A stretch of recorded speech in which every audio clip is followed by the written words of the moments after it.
Hey, what's up, everybody? It's Jeffrey Lyles welcoming you to another edition of Lyles Figure Files. So there was another media roundtable today with members of the G.I. Joe Classified Series team. The Full Force podcast was kind enough to drop a few notes on two characters that will be joining the line, as well as giving us a scale comparison of Serpentor's Air Chariot. I know from all the comments, you all are huge fans of the main era, the cartoon era of G.I. Joe. So that's all the characters from 1982, more like 1983 through 1986. And the movie characters, of course, got their little moment in the sun, but not all of them. So there's some characters from that series that just got neglected by the mainstream G.I. Joe fandom. But after that, there were some really cool waves that just kind of got neglected because there wasn't a cartoon, or at least a cool one, to support it. So Classified Series got me way into just all things G.I. Joe. And I've gone down this YouTube rabbit hole of watching some of the DIC cartoons. That was a bad idea. That was a bad, terrible decision on my part. Those episodes are awful. I haven't seen a good one yet. The animation's a little clunky. The action, not too great. The characters are kind of lame, and maybe this is just because of the dubbing, the voice actors. It's just a really bad cartoon series. And the purpose of any cartoon back in that day, maybe even now, I don't watch a lot of new cartoons, is to sell toys. And man, it is a tough deal for these cartoons to make me want to go out to a store and go, oh, I want to buy this character. So these poor characters from that 1988 and beyond, they really suffered because they didn't have a quality show to support it, to drum up interest in the line. Not too surprising, it wasn't too much longer before it just fizzled out and went into other series. So I was really surprised at the two reveals we got today for characters from that DIC cartoon era. They're two characters from 1991. And this was kind of the point where Hasbro had reached a crossroads with the Real American Hero brand. Instead of coming up with new characters who were replacements for older, more popular characters, and coming up with ways that they didn't have ridiculously oversized weapons and gear, they're just like, forget it. We're just going to refresh old favorites. We're going to give them new costumes. In some cases, they were so dramatically different from the original incarnation, they may as well have just called them new characters. And in 1991, this kind of reached the apex because there was a slew of new old Joes. So we had Mercer, Lowlight, Sci-Fi, General Hawk, of course Snake Eyes, and Dusty. And in that series, we only had 4 new Joes, which is kind of odd because normally that's part of the fun of getting a new line of Joes. Who are all the new additions coming to the team? But this time it was dramatically different, slanted to old school favorites. And hey, maybe you guys will care about these new guys we throw in. And in one case at least, I guess most of the new characters were cool. I'm working on this list. Ian Goodchild asked me, hey, can you come up with a top 10 list of niche Joes? And it's kind of characters beyond that sweet spot range of 82 to 87. Characters who are good and deserve a little bit more love and attention. And just to give you guys a brief spoiler, I'm not referencing 1988 because 1988 was a banger series. It had really great characters, really great designs, and I feel like that is the most underrated series of G.I. Joe because it just didn't have a cool cartoon to support these characters. If they did, if they were around during the Sunbow era, I think a lot of people would really appreciate these characters a lot more. And anyway, so one character on my list was from the 1991 series, and that's Big Ben. Big Ben is basically an exchange student. So he comes over from the SAS, and he's a Brit, and he's got this really cool look. He's got a great design. I think he would have fit in perfectly in that 1986, 1987 era where they were just coming up with great designs for characters and people just loved them. I think if he had gotten in at that point, he would be a long-term fan favorite. But because he came in so late in the Joe cartoon run, he's kind of like, oh yeah, I kind of remember that guy. And in the comic book, he was introduced at a point where Larry Hama had to bring in a bunch of new characters in one issue and then cycle them out.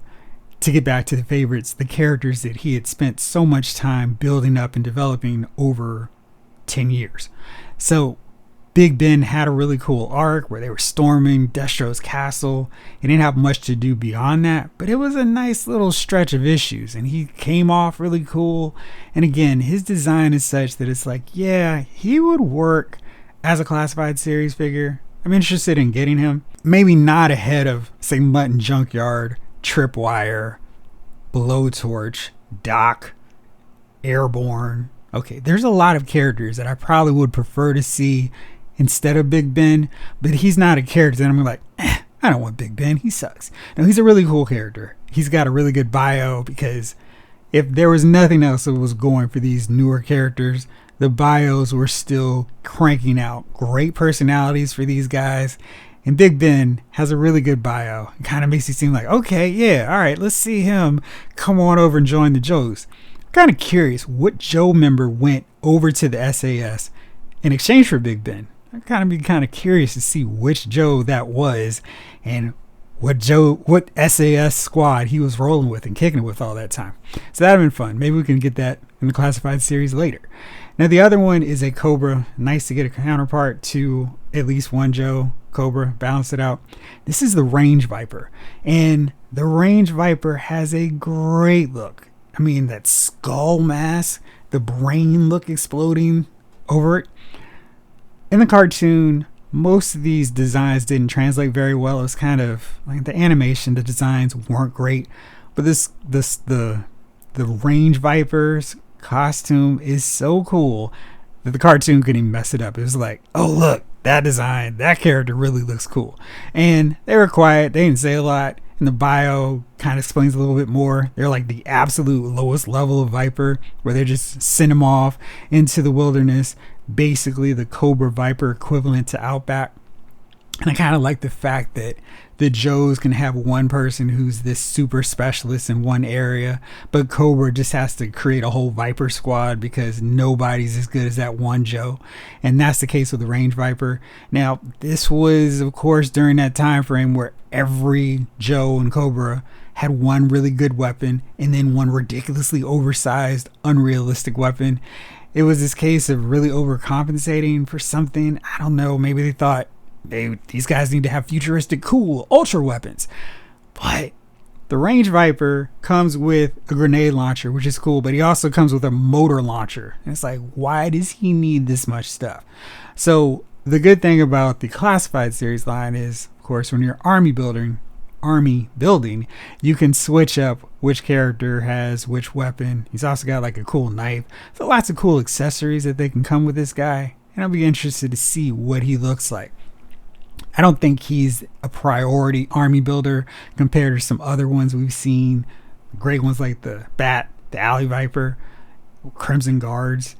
And I definitely still want that Eel, Snow Serpent. I mean, there's a lot of Vipers, Night Vipers that I would have preferred to see over this guy. But that design is really cool. And I know the Classified Series team is going to knock it out. So I can't wait to see what that looks like in 6-inch figure form.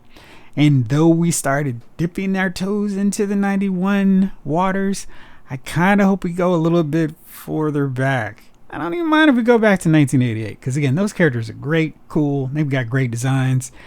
And still, I mean, they kind of started that itch with 85, 86, 87 characters. So I'd like to see a little bit more of those crossed off the list. Alpine, Quick Kick, Doc. You know, those kind of characters before we start going into more of those. This is a wild choice for the Classified Series line, but you guys are knocking out all these great characters. I'm going to buy it because you guys are going to do a great job on that figure anyway. So then the Full Force Podcast guys were able to get a quick screenshot of Serpentor's air chariot with the Ram cycle. And we got to see the scale and how much bigger Serpentor's air chariot is than the Ram. I was really excited about that because at San Diego Comic-Con, they basically had Serpentor by himself with the air chariot. So we couldn't see how it compared to any of the bikes that they put out so far. That's the only vehicle alongside the His Tank. So it was nice to see that it's got some size to it. So Serpentor can definitely ride it, and it can have some visitors, some guests, some uninvited guests hitching a ride on there and trying to tug his cape into the fan.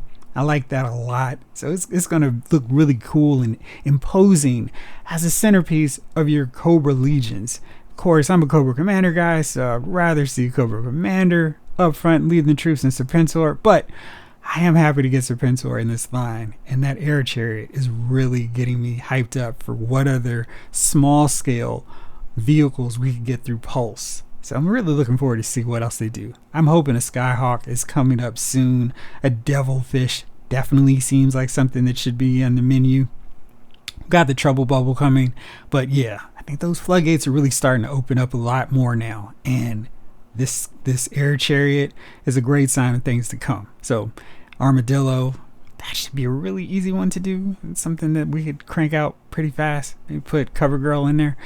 Anyway, so there's so much stuff, as always, with the Classified Series line. They just drop a little tidbit of news and I get super excited. And I know you guys are hyped up too. I'm still working on my top 10 niche choice. So Ian, don't worry, I have it coming. I do have to cross off Big Ben though. So I got to add another character. So if you guys have your favorite niche character, your favorite post 1988 Joe that you think really needs to be included in my top 10, drop me a line. Let me know who I should include in there. And I'll see if enough votes go to that character that he actually makes a cut. So I'll have my top 9. And then the fan choice. Which one you guys want to see in there too. Alright, so that's it for this episode. Really quick. Didn't have a whole lot to say, but GI Classified Series line. Gotta get some news out there on it. So as always, thank you so much for watching. Hope you guys are enjoying it wherever you are. And I'll be back real soon. This episode of Laos Figure Files has been filed.